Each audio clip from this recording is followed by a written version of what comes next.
Welcome once again to Lehto's Law. Here's Steve Lehto. Here's another one of them stories sent to me by almost everybody. And, I'm not sure why I haven't done this story yet. I guess other stories kept jumping ahead of it in line. Because the story's from Jalopnik, and I used to write for Jalopnik. I love those guys. And Andy Kelmowitz wrote this, but it's widely reported, and I double-checked other news sources just to see how they were, talking about it, to make sure that got this story dead on, and I think this is correct. Dealership sells car out from under woman who brought it in for repairs. So a woman brings her car into a dealership and says, I want you to fix my car under the extended service contract. You guys sold me. And when she comes back looking for her car, they go, oh, we sold it. And apparently they're not exactly stepping up to say that they did anything wrong by doing that. So the used car dealerships in Tennessee, they sold the car that belonged to her, and the car had been brought in for warranty work. So a woman in Knoxville had to turn to the local news station's Help Me consumer affairs guy after a used car dealership sold her Ford Taurus out from under her after she brought it in for warranty repairs. If that wasn't bad enough, months later the car is still registered in her name. And for just one day, the writer here says, I'd really like car dealers to not be like this. And so there's all kinds of problems here. And now I'll admit I'm not as up on Tennessee law as I am on Michigan law. But if this had happened in Michigan, this would be a fun case to try. This is a fun case. So the woman and her fiance purchased a white 2005 Ford Taurus from Cherokee Auto Sales in North Knoxville in June of last year, according to 6 ABC WATE consumer reporter Don Dare. They put $700 down on the $5,900 car and signed for a service contract that will last 12 months, 12,000 miles, and that was $995. Now, they bought the car as is, but with that service contract. And the contract purportedly covered drivetrain, brakes, and air conditioning, among other things. In November of last year, the car started acting up, and they thought the transmission had failed, so they towed the car to Cherokee Auto Sales, and not hearing anything for 10 days, they came back to take a look. That's when they found out the car had been sold. The dealer even returned her license plate. And they said, there you go. And of course, So the woman told 6 ABC about what happened next when she asked why it was sold. And they said too many miles on the warranty. And they kept talking about the mileage, which of course doesn't mean she doesn't own the car anymore. I can see if the mileage on the warranty is limited to 12,000 miles. If she had put 12,000 miles in the warranty, then the warranty coverage wouldn't be there. Okay, so you call her up and say, look, the warranty doesn't cover this, sorry. But here's the thing. There are situations, and this is what I thought might be going on, but there's no way the time frame is correct. If you bring your car to a dealership and say, work on my car, and they go, we're not going to work on your car because whatever reason. You can't just leave it there forever. But here we're talking 10 days. And in states that say that a dealership can eventually take ownership of a car, there's usually a length of time the car must be there to be considered abandoned. And usually the steps you got to go through to notify somebody that we are deeming your car abandoned. And quite often, if the car is abandoned on the lot, they're required to send bills, certified letters, all kinds of stuff, and then auction the car off to recover the storage fees, if any. And so that obviously could not have happened here. And nobody has said that it did. That's the interesting thing. I was half expecting someone to say, she abandoned the car. She told us she didn't want it anymore, so we sold it. But that doesn't make any sense either. Because how do you sell the car without the title that she has? Because she had it long enough to get the title to it. So the car was in her name, and she has no idea why they didn't give it back to her. In the 5 months she had the car, she said that she did put 12,000 miles in the car, but she never missed a payment. So it looks like the warranty probably was no good at that point. She'd driven the car beyond the limits of it. Okay, come get your car is the proper thing to do there. A few weeks later, she received a letter from the state's Department of Revenue and said records show there's no liability insurance on your car. So they thought it was still her car. And so she told the TV station the car was still listed in her name as late as mid-May of this year. Cherokee Auto Center did not call the state to inform them that they had the car back in their possession. So the TV news team and the reporter went to the dealership searching for answers, but they were stonewalled by a salesman who saw them as a nuisance. And the salesman said, "Don, I know who you are. I'm asking you politely. Stay outside because I'm with someone." So when asked to leave, the TV station and their reporters and so on did. However, the salesman never came out to speak with them. Instead, he called the police. The reporter says apparently we were a nuisance. As we were waiting on the public street, a police officer showed up and did speak with the salesman. And then the officer said, "I don't think you guys are doing anything wrong." He was caught off guard because of the news crew. It sounds like you have the resources to make a pretty good civil case out of it, right? So the question is, what is the dealership's side of the story? Do they have a side? Theoretically, you'd think they would. Anyway, the woman who owned the car is now working with legal aid to see what can be done to get any of her money back. Bank records, etc., show that she had already invested $2,700 in the car. And she says, "I just want my money back or a car." Now, here's the thing. If this was in Michigan, and I have people ask me this all the time, they go, "Steve, you specialize in lemon law. Are there other cases that would tempt you to try a situation that's not?" Oh, yes. A case like this in Michigan, I'd jump on this, like I say, as if it were a loose ball in the end zone of the Super Bowl. Okay?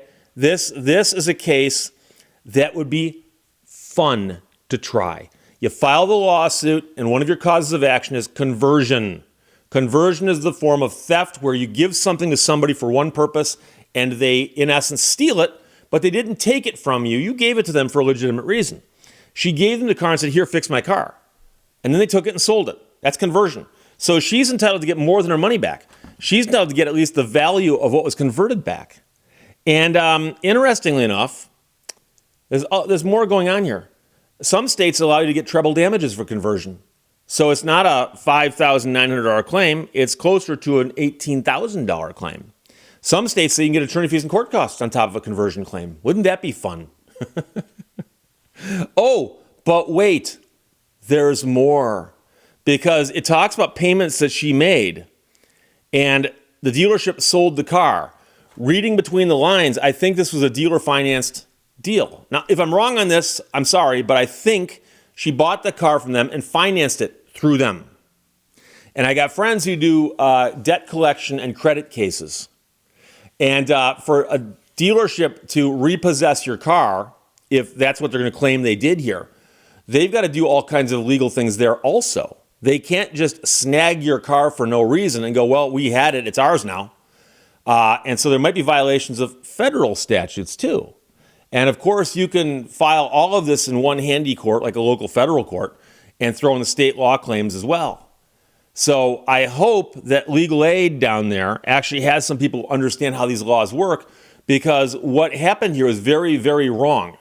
And now, again, I'm going to tell you, I'm in Michigan, so I can describe to you what happens in Michigan. But what happens in Michigan is not that unusual compared to other laws around this country in other states.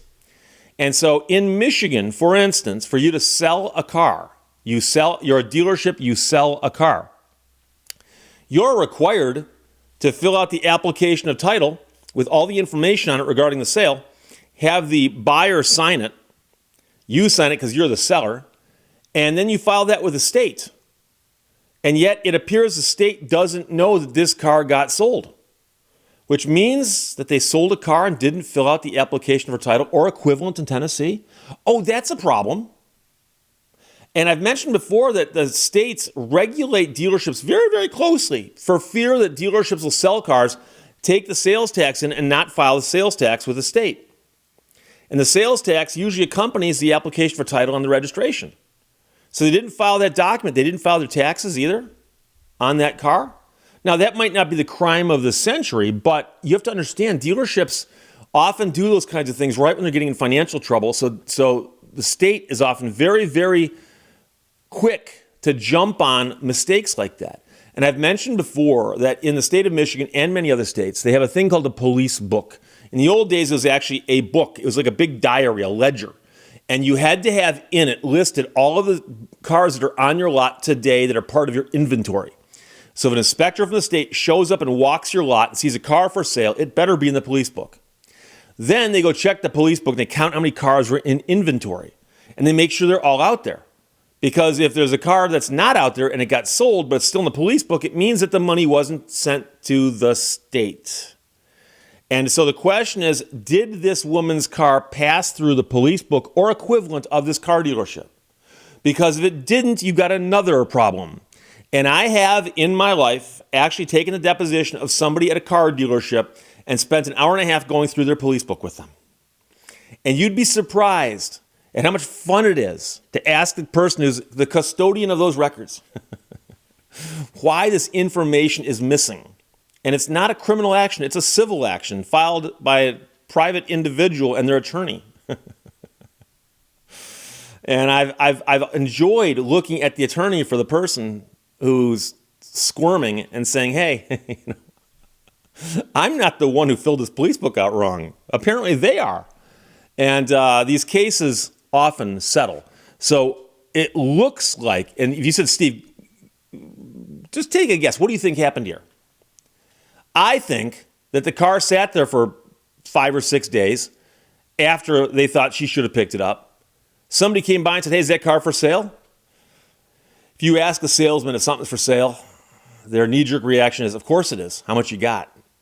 How they sold the car without her title, don't know. And that's another thing. And again, I'm speculating here, but of course, people come into dealerships all the time and say, hey, I got a car to sell, but I've lost the title. Do you guys want to buy this car? Or should I leave? No. We can fix that. We can apply for a new title. We can say you lost the old title. So the application for a new title to replace a lost title is doable, except that it requires the signature of the person who's the last title owner. How would that happen? So it's interesting how this case has unfolded so far, but it raises a lot of questions. And I'm telling you right now, if this case has played out exactly as it's demonstrated here, and there is no smoking gun or anything that the dealership has got that we've all missed, well, number one, if you got such evidence to support you, you should talk to the TV station and go, look, here's what happened, right? TV reporters right out their property line, prepared to put you on camera and tell your side of the story. But you didn't do it. So now it's making me wonder. And so I've said before that when somebody openly accuses you of something that's credible sounding, and you don't deny it, that's not an admission. But many people look at it and go, wait a second. You call me a thief? I'm not a thief. You call me a liar? I'm not a liar. You call me a used car dealer who sold someone else's car? Get off my property. So we'll see what happens, but thank you to everybody who sent this. And again, I have to salute Andy Kalmowitz at Jalopnik for writing this article. It's widely reported, though. Dealership sells car out from under woman who brought it in for repairs. Questions or comments, put them below. Let's talk to you later. Bye-bye. Thank you for watching Lehto's Law. Just because you are offended doesn't mean that you're right.